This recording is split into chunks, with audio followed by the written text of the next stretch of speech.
भेड़ियों के विनाश के बाद सॉल्मन क्रीक में एक नए दौर की शुरुआत हुई। सब खुशी खुशी अपनी ज़िंदगी बिता रहे थे। सिया नए शहर में जाने का सोच रही थी और वहीं दूसरी ओर कार्ला और शॉन ने शादी कर ली थी। अब लग रहा था कि सब कुछ ठीक हो गया है। हर तरफ खामोशी और खुशहाली थी। शायद ये खामोशी किसी तूफान के आने की चेतावनी थी।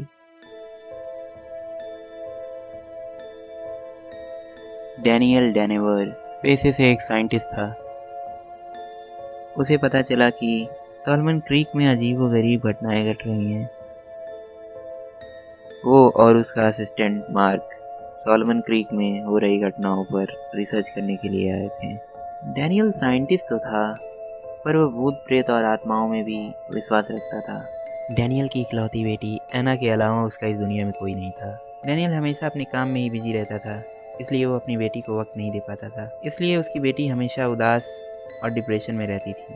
अपना डिप्रेशन कम करने के लिए वो तरह तरह की नशीली दवाइयों का इस्तेमाल करती थी। उसने सॉल्मन क्रीक के लोगों के दिमाग और डीएनए पर रिसर्च करना शुरू कर दिया। कई दिनों की रिसर्च के बाद डैनियल को अजीब सी चीज़ें पता चली। उसे पता चला कि सॉल्मन क्रीक के कुछ लोगों की रगों में भेड़ियों का खून दौड़ रहा है और कुछ के देवताओं का। अब डैनियल चाहता था कि वो एक नई नस्ल तैयार करे इन दोनों डीएनए को मिलाकर, पर ये मुमकिन नहीं था, क्योंकि जब भी डैनियल किसी के ऊपर अपना एक्सपेरिमेंट करता था वो पूरी तरह से पागल हो जाता था और कुछ दिनों के बाद उसकी मौत भी हो जाती थी।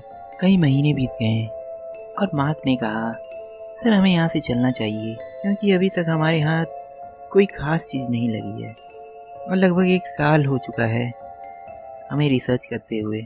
पर डैनियल ने जाने से साफ इनकार कर दिया, क्योंकि शायद डैनियल सही समय का इंतजार कर रहा था। एक रात सिया अपने दोस्तों की पार्टी से घर वापस लौट रही थी। तभी अचानक एक अजीब सा धुआं हुआ और सिया को चक्कर आया।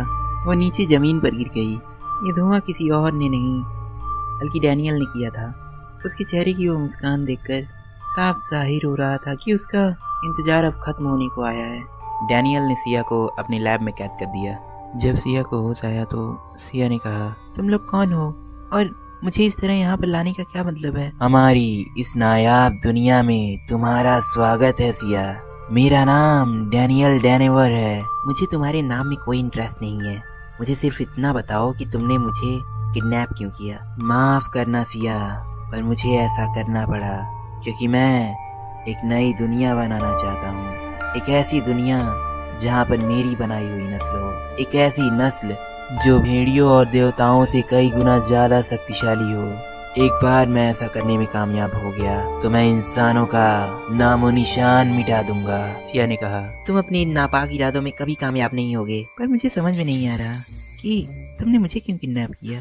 मैं तुम्हारे किस काम आऊंगी? क्योंकि तुम देवों का सबसे शक्तिशाली अंश हो और सिर्फ तुम ही हो जिसकी डीएनए से मैं अपनी नस्ल तैयार कर सकता हूँ। जल्द ही मैं तुम्हें तुम्हारे किसी खास से मिलाने वाला हूँ। रुको, पर मैं... अब तुम्हारे सोने का समय हो गया है सिया। सो जाओ, सो जाओ।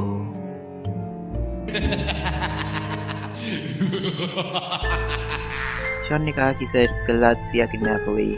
एलियान ने कहा, हमें जल्द से जल्द सिया को ढूंढना होगा, इससे पहले कि कोई अनहोनी हो जाए। शॉन ने कहा कि इस वक्त मुझे सिर्फ एक औरत पर शक है और वो है मैरी, क्योंकि पिछली बार भी मैरी ने ही सिया को किडनैप किया था, इसलिए वो स्पेशली मेरे टारगेट में है।